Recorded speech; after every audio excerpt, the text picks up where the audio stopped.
Hello, and welcome to the August 5th entry of the Daily Stoic. Hi. Hi.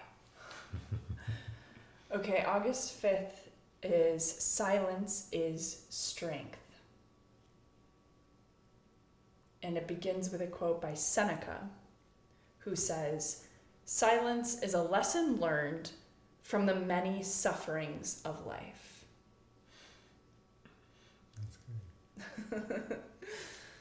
Silence is a lesson learned from the many sufferings of life. Yeah, because when we're not silent, that's Gets us into trouble. That gets us into trouble. Yeah, because it's not about being silent. It's about listening. Mm-hmm. When we're not listening, is when we get in trouble. And also for me, it's like making assumptions. And so, and so that is then like,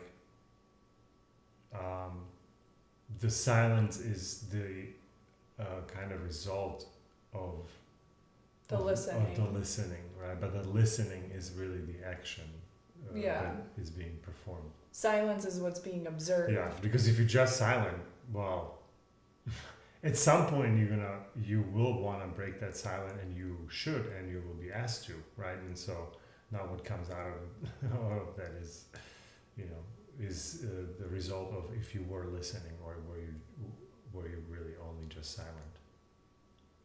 Yeah.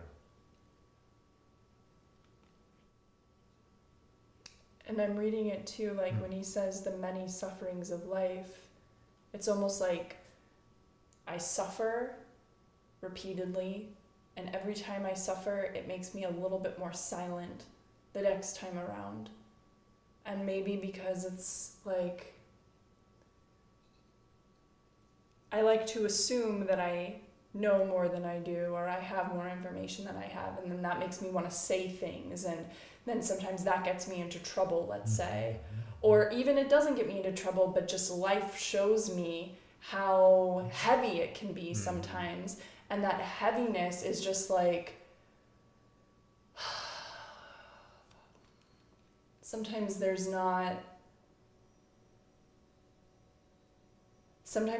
saying something makes it worse.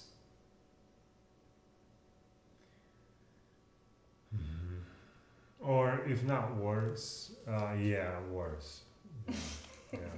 Because if not worse, then I said just boring, or going on a tangent or something. You know what I mean? But it's worse, really. Yeah, because it's like it's hurting the relationship that I would have with the other person.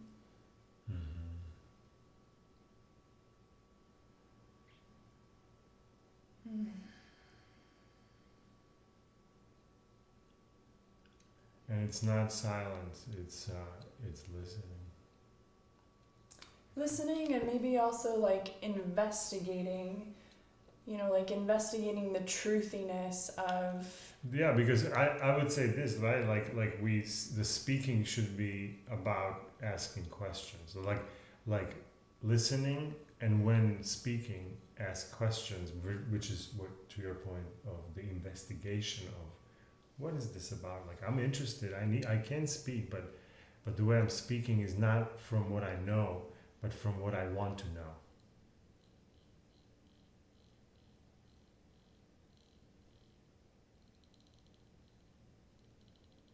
AKA asking questions, yeah. Sure, and I guess that would be in like a scenario where somebody else has something to share, like there's something being expressed or something.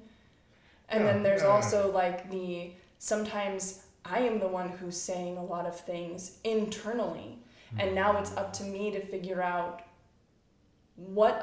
all of this stuff that is going on in here, what is actually true, what actually should I say out loud, to whom, for what reason, like how does that help? How does it help me? How does it help them? And my programming in terms of like how I've learned to communicate my inner thoughts out loud, it's not as if I learned to investigate all of this. I have other programming and other emotional habits of I feel something, it's intense, and now I need to externalize it right away, and that's like my pattern of like moving it out of my system or something. Sure. Yeah. And so I'm really taking from this the value in spending a little bit more time investigating it. And that equals silence also, because then I'm saying less things about. Right. I mean, so you're saying sometimes it's important to listen to yourself, right? Like, so Sure. It's not just listening what others are saying, but then also the internal voice Sure. is saying something, and someone in there also needs to listen to that voice, right? So then that's you describing like, hey, I want to have this conversation with myself, right? And so the conversation is one is speaking, the internal voice is speaking, and then you are listening or something like that, you know. The other part is listening to it. Yeah, one part is speaking and the other part is hopefully listening. hopefully listen. And that was interesting, because when you were saying that was coming up as like sometimes we know how to listen to maybe outside people, but we don't know how to listen to the inside voice. The inside voice is maybe just like, well, no, that's just my thoughts are coming through and they're just talking, da, da, da, da, da, da. And I'm hearing all of it, but am I really like, am I hearing what's behind it? Am I asking myself those questions that I would be asking somebody on the outside?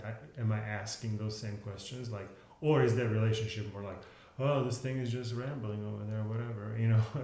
You know what I mean? So it's like, it's listening to ourselves is also like a different type of relationship, you know, that needs to be cultivated or something.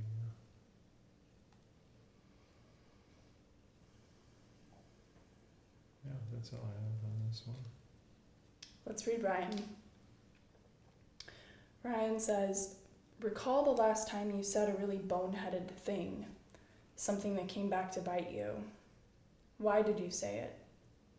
Chances are you didn't need to, but you thought doing so would make you look smart or cool or part of the group.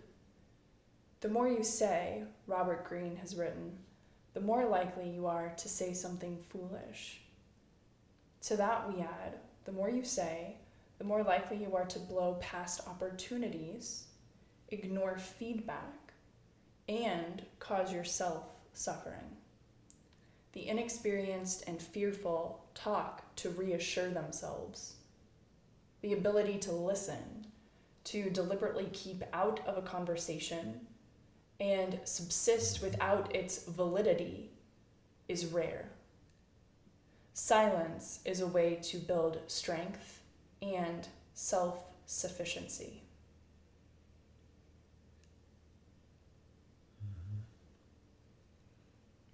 Yeah, for sure.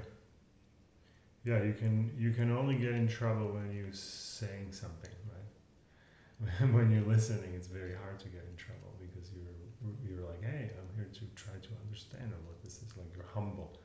Versus when you're saying something, it could also be humble, but it's, you know, it's a lot of times it's coming from the place, I know how this is done already, let me tell you, right? And that's not very humble, and that's where, you know, it's hard to have relationships like that when people are preaching or something, you know?